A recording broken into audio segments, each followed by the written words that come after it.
o milagre que mudou a vida de Sandra. Sandra tinha apenas 23 anos quando os médicos lhe deram um diagnóstico que parecia uma sentença: epilepsia do lobo frontal. As crises começaram sem aviso, como descargas elétricas no cérebro que a faziam perder o controle do corpo em segundos. Uma vez, ela caiu no meio da rua, batendo a cabeça com força. Outra vez, durante uma aula na faculdade, seus braços começaram a se mexer sozinhos, os olhos reviraram, e ela desmaiou em frente aos colegas, que, assustados, chamaram uma ambulância. Os remédios ajudavam, mas não o suficiente. As crises voltavam, mais fortes, mais frequentes. Os neurologistas falavam em cirurgia, em riscos, em uma vida limitada. Você nunca poderá dirigir, trabalhar sob pressão ou ficar sozinha por muito tempo, disseram. Sandra chorava à noite, sentindo que sua juventude estava sendo roubada. Sua mãe, Dona Maria, uma mulher de fé simples, orava por ela todas as noites, mas Sandra, embora criada no catolicismo, havia se afastado de Deus. Se ele existe, por que me faz sofrer assim? Perguntava, com amargura no coração. Até que um dia, sua vizinha, irmã Clara, uma senhora tranquila que sempre usava vestidos longos e um lenço na cabeça, bateu à sua porta. Minha filha, eu sei do seu sofrimento. Venha conosco na reunião da congregação cristã. Só uma vez. Não custa nada pedir a Deus, disse com voz suave, mas firme. Sandra quase recusou, mas algo naqueles olhos cheios de paz a fez aceitar. No domingo seguinte, irmã Clara a levou a um salão simples, sem altares nem imagens, apenas cadeiras enfileiradas e um pequeno púlpito de madeira. Os irmãos e irmãs chegavam em silêncio, cumprimentando-se com apertos de mão e sorrisos sinceros. As mulheres usavam saias abaixo dos joelhos e blusas discretas, os homens, camisas sociais e calças formais. Não havia banda, nem microfones estridentes. Apenas vozes unidas cantando hinos sem acompanhamento musical, como se o próprio céu estivesse ouvindo. Jesus, meu Salvador, a ti me entrego hoje. Perdoa meu pecado, purifica-me, ó Deus. Sandra sentiu algo estranho no peito. Não era emoção passageira, mas uma paz que ela não conhecia. O ancião, um homem de cabelos grisalhos e postura serena, dirigiu a reunião com palavras simples, mas cheias de autoridade espiritual. Ele leu a Bíblia, falou sobre a fé que move montanhas, e então convidou os presentes a orar. Se alguém aqui está sofrendo, que se levante. Os irmãos vão interceder por você, disse. Sandra hesitou. Mas quando viu uma senhora idosa se levantar, tremendo, e dizer, peço oração pela minha neta que está no hospital, algo dentro dela quebrou. Ela se levantou, as pernas trêmulas, e com voz quebrada, contou sua luta. Eu não aguento mais, irmãos. Não quero viver assim. Imediatamente, várias mãos se ergueram em sua direção. Irmãos e irmãs se aproximaram, colocando as mãos em seu ombro, e começaram a orar em voz alta, com lágrimas. Não eram palavras ensaiadas, mas clamores do coração. Senhor, tem misericórdia desta irmã. Liberta-a, em nome de Jesus. Alguns choravam. Outros diziam apenas, Amém, Senhor, Amém. Sandra sentiu um calor estranho percorrer seu corpo. Não era febre, não era medo. Era como se uma presença invisível a envolvesse. Ela fechou os olhos e, pela primeira vez em anos, orou de verdade. Deus, se tu existes, me cura. Não quero mais viver assim. Naquela noite, Sandra dormiu sem crises. Pela primeira vez em meses, acordou sem a sensação de que algo estava prestes a explodir em sua cabeça. Passaram-se os dias, e nada. Uma semana. 2. Os médicos, surpresos, reduziram sua medicação. Seu cérebro está apresentando atividade normal, disseram, incrédulos. Mas o verdadeiro milagre não foi só a cura física. Foi o que aconteceu em seu coração. Sandra voltou à congregação cristã no Brasil não apenas para agradecer, mas para ficar. Ela ouviu os testemunhos de outros irmãos, um homem liberto do alcoolismo, uma mãe cuja filha havia sido curada de uma doença rara, um jovem que encontrara paz depois de anos de depressão. Todos falavam com humildade, sem exaltação própria, sempre dando glória a Deus.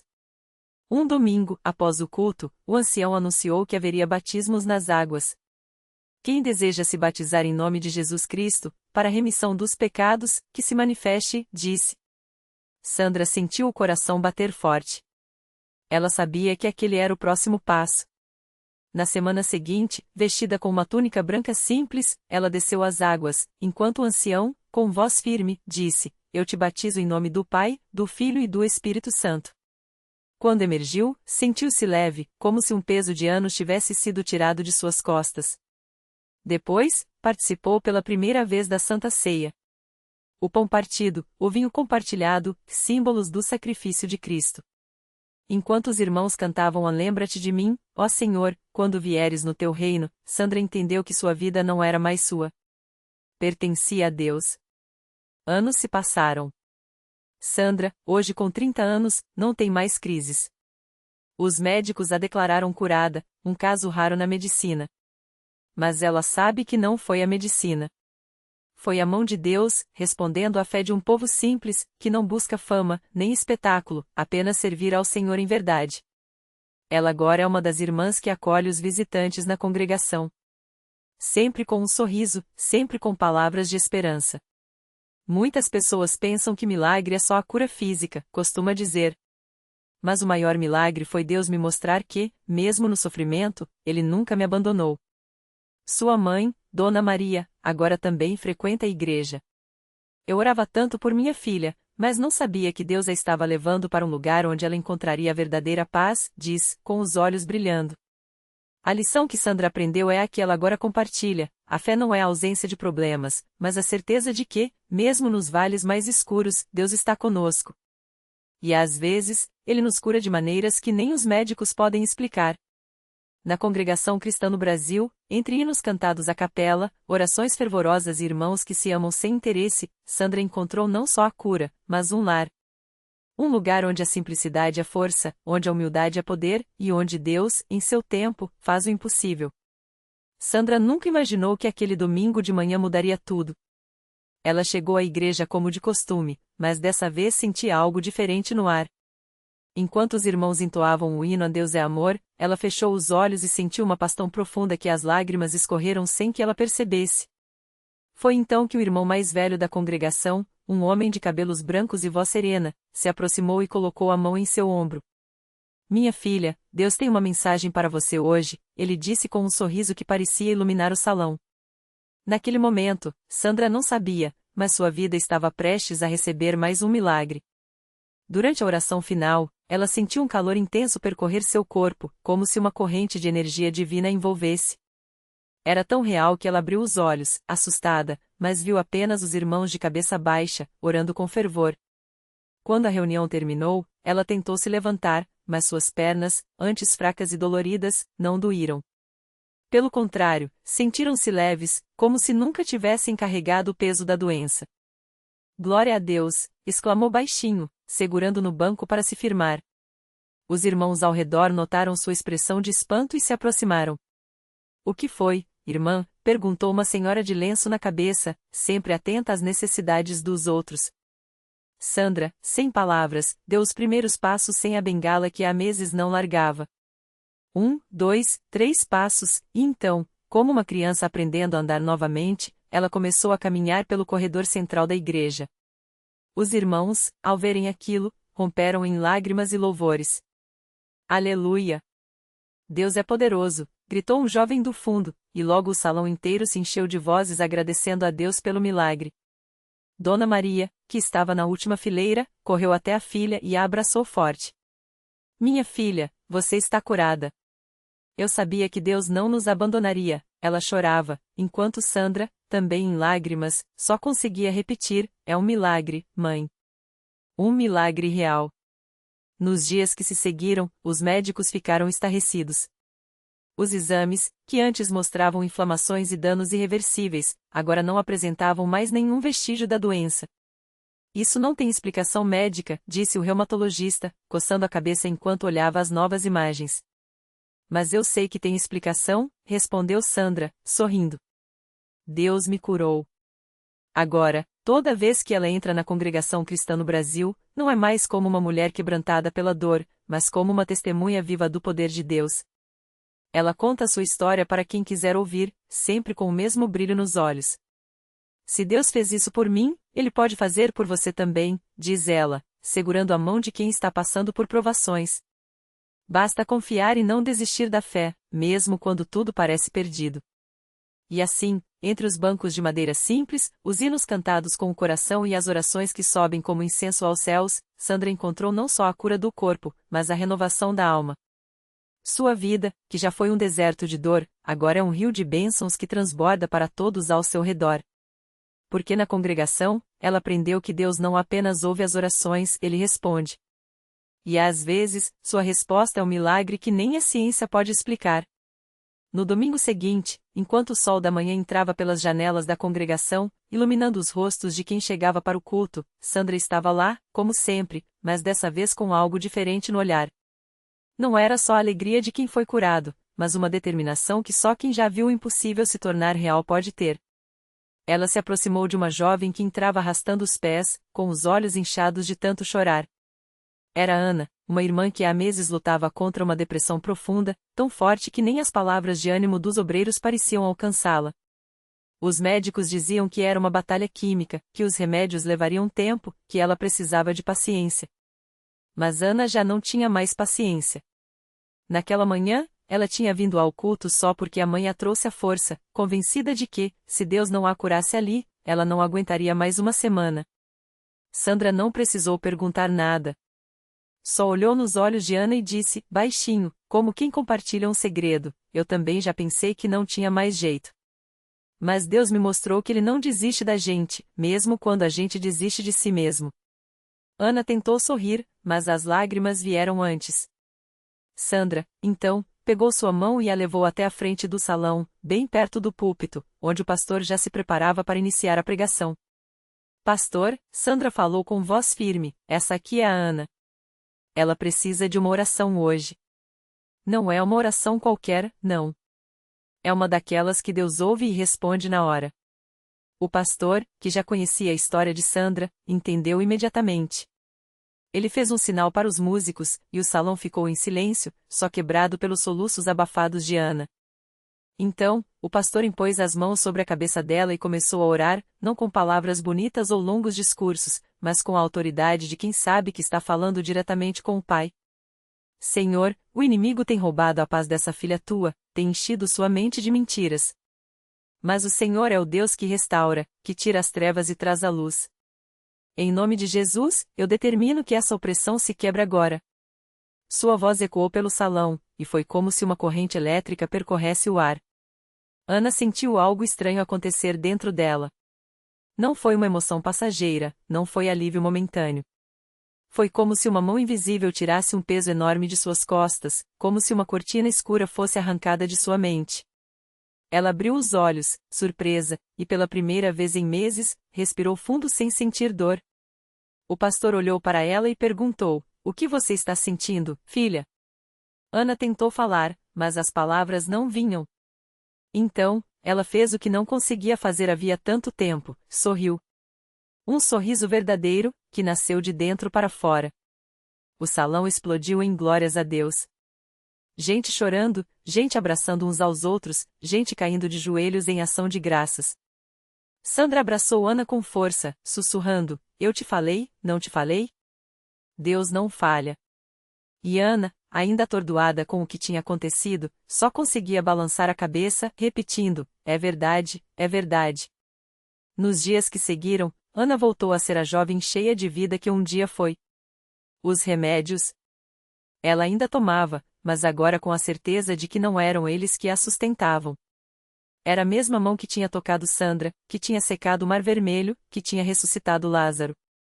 Os médicos, quando a viram na consulta seguinte, ficaram boquiabertos. Isso não tem explicação científica, disse um deles, olhando os exames que mostravam uma melhora inexplicável. Ana só sorriu e respondeu, não, doutor. Mas tem explicação espiritual. E assim, como um efeito dominó das bênçãos de Deus, a história de Sandra e Ana se espalhou pela congregação. Não como um boato, não como uma lenda, mas como um testemunho vivo de que Deus ainda opera milagres nos dias de hoje. Gente que antes vinha ao culto por obrigação agora vinha com fé. Gente que antes rezava com dúvida agora orava com certeza. Porque quando você vê com seus próprios olhos uma vida sendo transformada, quando você sente no seu próprio corpo o toque de Deus, não tem como ficar igual. Sandra continuou frequentando a igreja, não mais como uma mulher quebrada, mas como uma guerreira. Ela agora fazia parte do grupo de oração, intercedendo por aqueles que chegavam com o coração partido. E toda vez que alguém desanimava, que alguém dizia já tentei de tudo e nada adianta, ela olhava nos olhos da pessoa e contava a sua história. E a história de Ana. E de tantos outros que, como ela, descobriram que na congregação cristã no Brasil, Deus não é apenas uma crença, ele é uma realidade que muda vidas. Porque milagre não é só curar o corpo. Milagre é restaurar a esperança, é fazer o impossível se tornar possível, é provar que, não importa quão escura seja a noite, a luz de Deus sempre brilha mais forte. E isso, ninguém e nada pode apagar. Sandra não imaginava que sua vida se tornaria um testemunho tão poderoso. Mas Deus tinha planos ainda maiores para ela. Um dia, enquanto ajudava na distribuição de cestas básicas para famílias carentes, ela conheceu uma jovem chamada Marisa. Os olhos dela estavam vazios, como se a alegria tivesse sido sugada de sua alma. Marisa carregava um peso invisível, e Sandra, que já conhecia bem aquele olhar, não hesitou em se aproximar. "O que está acontecendo, minha filha?" Perguntou com a mesma doçura que um dia alguém havia usado com ela. Marisa engoliu o choro e confessou: seu filho de 5 anos, Lucas, estava com uma doença rara nos rins. Os médicos tinham dito que só um transplante salvaria a vida dele, mas a fila de espera era longa, e o tempo estava acabando. Ela já havia vendido tudo o que tinha para pagar tratamentos alternativos, mas nada adiantava. A cada dia, Lucas ficava mais fraco, e Marisa sentia que seu coração se partia em pedaços. Sandra segurou as mãos trêmulas da jovem e disse com firmeza: "Você já tentou de tudo, menos uma coisa, entregar nas mãos de Deus." Marisa baixou a cabeça. "Já orei tanto, mas parece que ele não me ouve." "Deus ouve, sim", respondeu Sandra. "Às vezes, a resposta demora porque ele está preparando algo que nem conseguimos imaginar." Naquela mesma noite, durante o culto, Sandra levou Marisa até a frente. Os irmãos se uniram em oração, e o choro de Marisa ecoou pela igreja enquanto ela pedia por um milagre. Os dias passaram, e, apesar da fé, a situação de Lucas piorou. Até que, numa manhã, o telefone de Marisa tocou. Era o hospital, um rim compatível tinha sido encontrado. Não apenas compatível, perfeito. E o mais surpreendente? O doador era um jovem que, horas antes, havia falecido em um acidente, e sua família, mesmo na dor, decidiu doar os órgãos. Lucas foi operado com sucesso. Quando Marisa voltou à igreja com o menino já recuperado, correndo pelos corredores e sorrindo como qualquer criança saudável, não houve olho seco. Até os mais céticos se emocionaram. Porque aquele não era só mais um caso de cura, era prova de que Deus age nos detalhes, nos momentos que parecem sem saída. E Sandra, vendo aquele milagre, lembrou das palavras que um dia ouviu: Deus não muda as coisas para nos abençoar. Ele nos abençoa para que possamos mudar as coisas. Agora, ela entendia. Não era sobre ela, nem sobre Marisa, nem sobre Ana. Era sobre um Deus que usa pessoas comuns para fazer coisas extraordinárias. A notícia se espalhou, e mais gente começou a procurar a igreja. Não por curiosidade, mas por necessidade. Porque, em um mundo cheio de dúvidas, ali havia algo real, um Deus que não apenas ouve, mas age. Que não apenas promete, mas cumpre. E assim, a cada testemunho, a cada vida transformada, a congregação cristã no Brasil continuava sendo um farol. Não porque as paredes eram bonitas ou os cultos perfeitos, mas porque ali, entre pessoas simples e corações sinceros, Deus escolheu manifestar seu poder. Porque milagre não é só o que vemos. Milagre é o que sentimos quando, no meio do desespero, uma mão nos segura. É a paz que invade a alma quando tudo parece perdido. É a certeza de que, não importa o quão difícil seja o caminho, Deus já está lá na frente, preparando a vitória. E isso, ninguém pode negar.